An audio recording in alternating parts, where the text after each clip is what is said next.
In a series of tweets this week, President Donald Trump announced that he was a tariff man, trumpeting the revenue raised by tariffs and declaring that import taxes would maximize the U.S. economic power.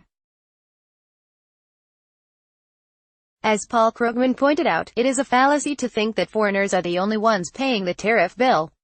U.S. consumers pay as well. Believing that tariffs are a tax on foreign countries is like believing that sales taxes are a tax on Walmart. It also makes little sense for Mr. Trump to brag about the tax revenue his tariffs are creating, when his own tax cuts have increased the deficit by enormous amounts. So far the tariffs have raised a few billion in revenue, but the tax cuts are expected to cost about $100 billion every year. Beyond these basic inconsistencies and mistakes, though, Mr. Trump's faith in tariffs as a tool of economic greatness is misplaced. As a mechanism for increasing a country's strength in global markets, they leave much to be desired. First of all, the burden of tariffs falls mostly on domestic consumers, in other words, Americans, because the prices of many traded goods are set in world markets. Suppose a Chinese company is selling a washing machine in the U.S. for $1,000. Mr. Trump then sets a tariff of $200 on the washing machine. The Chinese company knows that it can go sell its washing machine somewhere else without the tariff, France, or Japan, or Russia, and still get about $1,000 for it. So in order to make it worth the Chinese company's while to sell the machine in the U.S., it is going to have to raise the sticker price to $1,200. That is an idealized example, of course. In fact, the U.S. domestic market is large enough where it has some power to affect global prices, so Chinese merchants will pay some small portion of the tariff. But much of the cost of the tax will be borne by the American consumer. The second reason tariffs aren't great is that they don't take currency movements into account. When the U.S. taxes another country's goods, it puts downward pressure on that country's currency.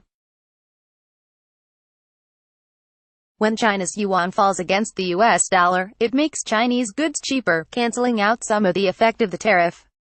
The yuan was at about 16 U.S. cents to the dollar earlier this year, but as Mr. Trump imposed tariffs on Chinese goods and ramped up his trade war rhetoric, it fell to roughly 14 cents, a decline of more than 12%. That currency drop made all Chinese goods, not just the ones Trump put tariffs on, cheaper in the U.S. That is probably one big reason why his tariff announcements didn't do anything to cut the U.S. trade deficit with China, which has hit record highs this year. The third reason tariffs are bad is that if done wrong, they can make life harder for U.S. manufacturers and exporters.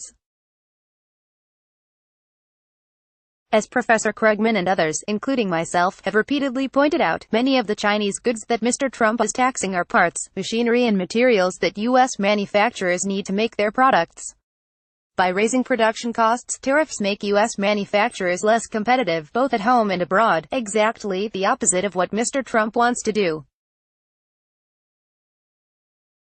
A recent report by UBS Group found that American companies are starting to shift production overseas in response to the U.S. tariffs. Raising the competitiveness of U.S. companies is a worthy goal, but tariffs are a bad tool for the job. There is a better one available: export subsidies. Instead of taxing foreign products in the U.S. market, use tax revenue from income taxes, which don't distort the economy very much, to help U.S.-based companies sell their wares abroad.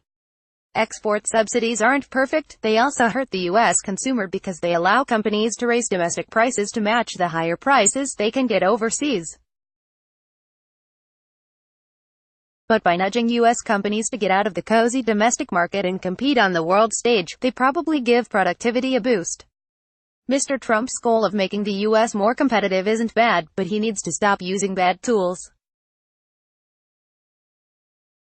Tariffs will not, as he said, max out our economic power. Instead, to the extent that they aren't cancelled out by currency movements, they will raise costs for American manufacturers and prices for American consumers.